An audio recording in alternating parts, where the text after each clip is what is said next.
This is not a TP crisis issue. This is a regular chinuch issue that HaRav Shamshon Rafael Hirsch writes. It's mamish, I think it's nevuah. It's mamish prophecy. It says that Ve'igdalu an aram, they grew up together. Eisav was the bad guy. He liked hunting, a man of the field. Yaakov was ishtam yeshiv haolam. He liked to sit and learn, steig away. Says HaRav Shamshon Rafael Hirsch Zatzal. Our sages never hesitate to point out to us the errors and the shortcomings, both great and small, of our forefathers. And precisely thus, they make Torah great and glorious, heightening its instructiveness for us.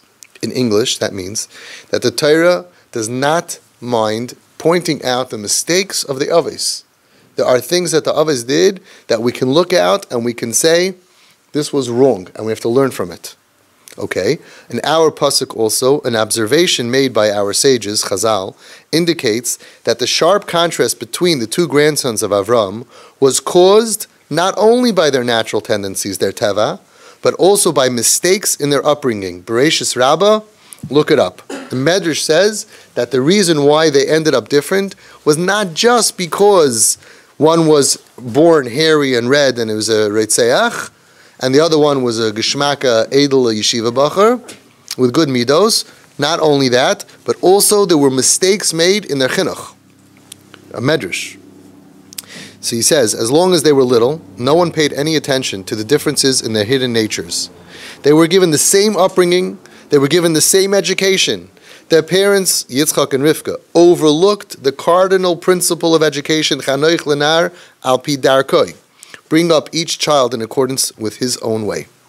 Wow. He's saying that part of the reason why Eisav, even though he was born Taka Avil Dechaya, but the reason why he ended up being this Yedei Tzayit Ish Sadeh, he ended up being Eisav HaRasha, because the parents didn't do Chanach L'Na'al Pi Darko, and they put them both into the same cheder. Listen to this.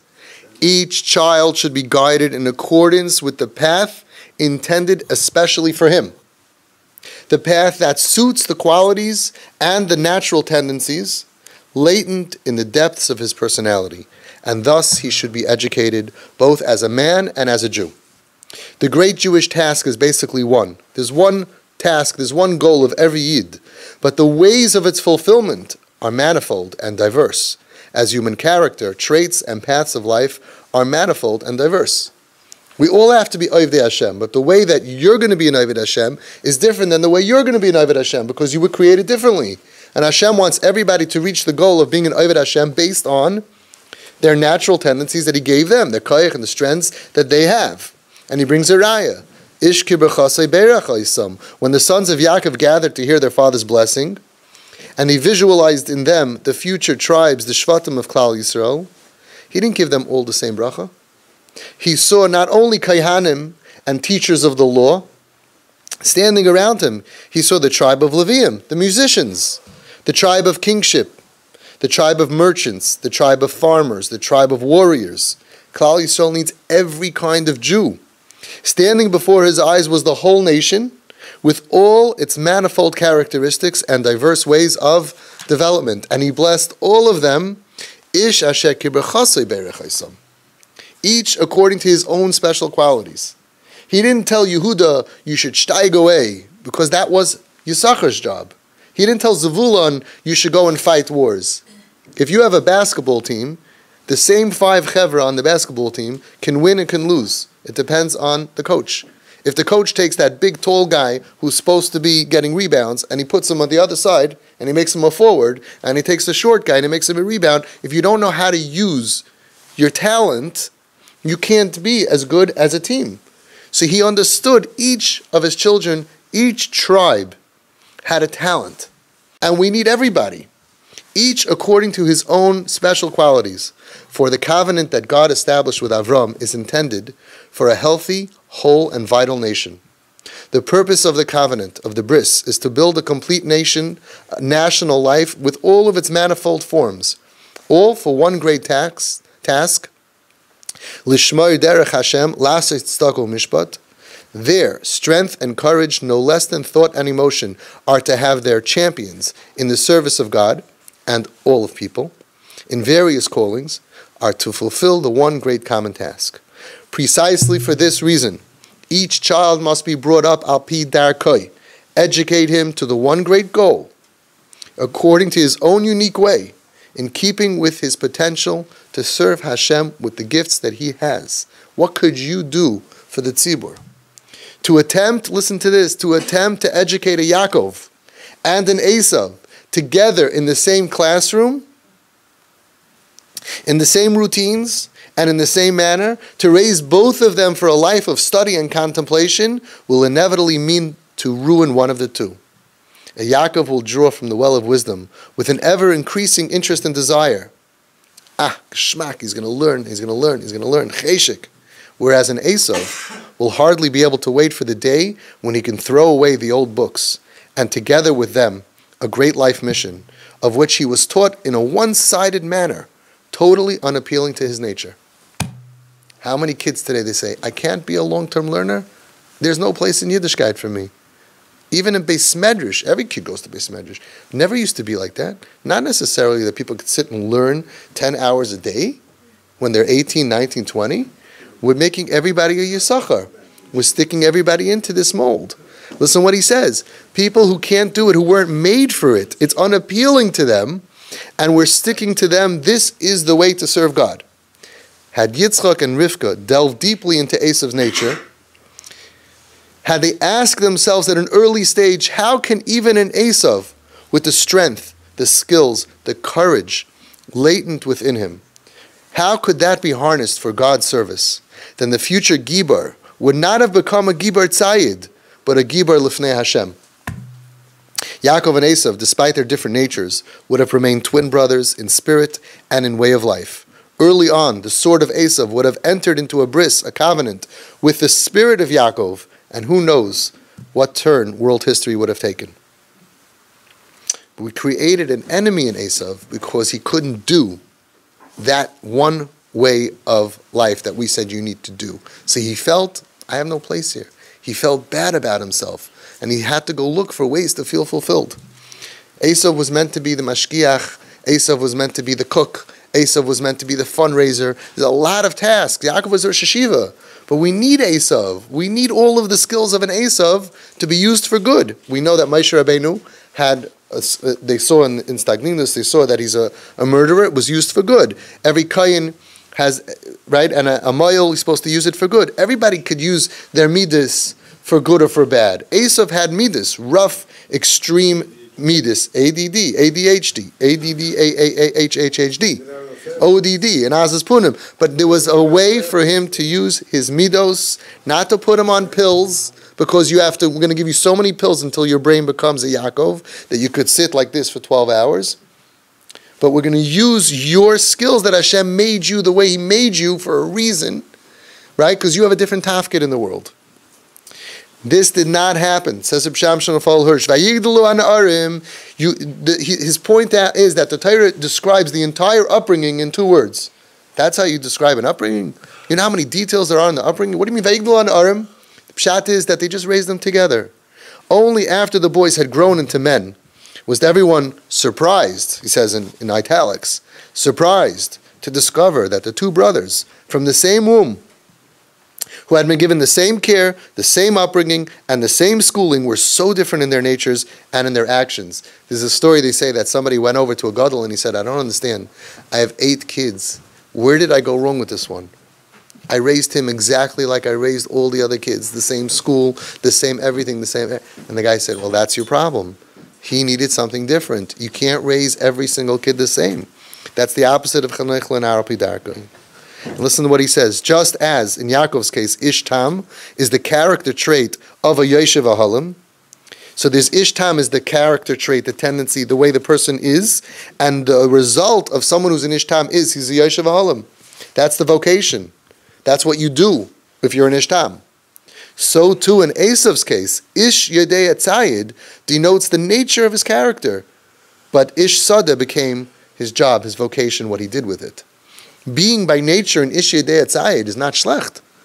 You could be a chef. You can go ahead and kill animals and make the food, right? Like Vayev Yitzchak Eisav B'Tzayib, he was a good chef, he was a good cook. Use it out for good. But it became bad because we said there's no place for you. You have to be Vayigdal an Arm, the same as Yaakov. Sit and learn. You're interested in shtusim, in hunting, shtusim. That's what you're interested in, shtusim. That's where your head is. No, your head is to be in Torah. That wasn't who he was supposed to be, says HaRav Shamshon Rafael Hirsch. Tzayid is related to Said, as we already noted regarding Nimrod, whose spiritual heir seems to be Eisav. Said, a plan that one keeps to oneself until the time to comes to carry it out.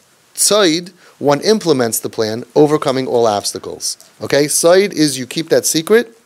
You have a secret. You're waiting and waiting and waiting and waiting. Okay, Tzayid is one implements the plan, overcoming all obstacles. A tzayid will appear to be totally innocent. That's what a tzayid is. Someone who has the skill of a tzayid, he looks really innocent. But in his heart, he harbors the intent to kill. His art is the exercise of trickery. Used in a different sphere, tzayid means diplomacy. Interesting, the diplomat. Okay? Eisav was an expert hunter. He knew the art of self-control, how to set a trap and then wait patiently for the opportune moment. His upbringing, to which we referred earlier, was so contrary to his nature. And that only repressed his true self and forced him to develop patience, the ability to wait for the opportune moment. These were the skills that made him an Ish Sada, precisely because he had been forced to remain glued to his school bench. He now rejected everything and was entirely a man of the field. So every time he came to yeshiva, they thought, good, he'll be okay. They saw he's not happy. He saw that he's dead in his eyes. There's no chiyus. He's not enjoying it. No, keep him. But he became a tzayid. He became, okay, I'm going to wait. I have to wait it out. How old do I need to be? How many of your kids said, when I'm 18, I'm out of here, right? A lot of you are shaking your heads, right? They're tzayid. We're teaching them. We're repressing them. We have control over you now, but they're thinking, I can't wait. One day, I'm out of here. I'm going to the army. He now rejected everything, was entirely a man of the field. Yaakov, by contrast, was an ishtam, a man who knows only one direction, devotes himself entirely to it, a man single-minded in his whole essence. He was single-minded in seeking to fulfill the mission entrusted to him as Yitzchak's son, as Avram's grandson, and therefore, because he was the ishtam, and that was his nature, he became a Yoshev Halim. In other words, we look at it as ishtam, Yoshev Halim was one thing. He says, no, he had a nature of ishtam. Oh, we have a lot of kids. They just do good. Why are you so good? Because that's what they are. They do. They wake up in the morning. What does Shimon Russell call them? APKs. Autopilot kids. They just do it. They don't have depth necessarily. Why do you do it? I do it. You get up in the morning. You go to daven. You go to minyan. You put on your tefillin. You go to yeshiva. You learn. You go home. You do your homework. APKs, they come home. They actually just do their homework. You ask them. You don't have to tell them, you better do your homework and you can't do this until you do it. They do what they're supposed to do. A lot of them do the homework on the bus on the way home. By the time they come home, they read, I'm a chaya. Right? And that's, by the way, a problem is that, and Shimon spoke about it beautifully. He said he once spoke to, I think he says it many times, he speaks to mechanchim. And he says, you have to understand, all of you loved school so much that you stayed in school for the rest of your life. You love school. A lot of these kids hate school. You have no problem sitting for hours and hours on a little bench and paying attention and looking at a blackboard. You loved it. That's why you became a teacher. But the kids in your class, a lot of them, right, their fathers are not teachers. Their fathers are flipping real estate, or their fathers are plumbers, or their fathers are schnorrers, whatever it is. They're not teachers. So they don't even have that nature. And they themselves, the kids, not every kid is going to enjoy this. So the Rebbe's like, this is great. This is so geschmack. You're going to sit in your chair for 4 hours, and you're going to listen to what I say, and you're going to repeat it, and you're going to know it. And the kids, not all of them are created that way. That's what he's saying.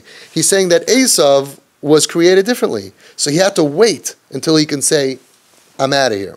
Yaakov was an ishtam. That was his nature. What does an ishtam do? He's a Yoshev Halim, a person whose sphere of activity is in human society, in whose midst he leads a life of study and practice. And believe me, I'm sure everybody would prefer to be a Yaakov than an Eisav. And it's not always black and white. You could be a 10% Eisav and a 20% Eisav, and you're not right. But everybody understands Yaakov had the better life.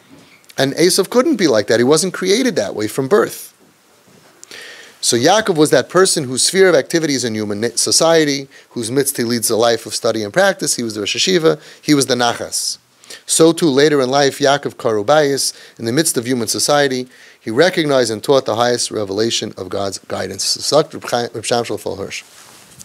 that if we go ahead and we take kids and we tell them that you have to act and be trained in accordance to the way that you are, and in accordance not to the way that you are, right? And you have to behave, then eventually he's going to throw away the old books. And that's a little bit of a problem in regular chinuch that we have. We have in every class several kids that we know are hyperactive, which is different than it used to be. And halavai, imagine if there was a yeshiva, and maybe some will begin, where we can take those 3, 4, 5 kids from every class and make a yeshiva for those kids. They're probably going to be our best kids. All the askanim that I know, many of them are ADD, ADHD, many of them. Maybe many chashav people, many people doing a lot for Klal Yisrael. We just have to, it's a shame that their upbringing has to be so brutal to these kids. The kids that really can't just sit naturally.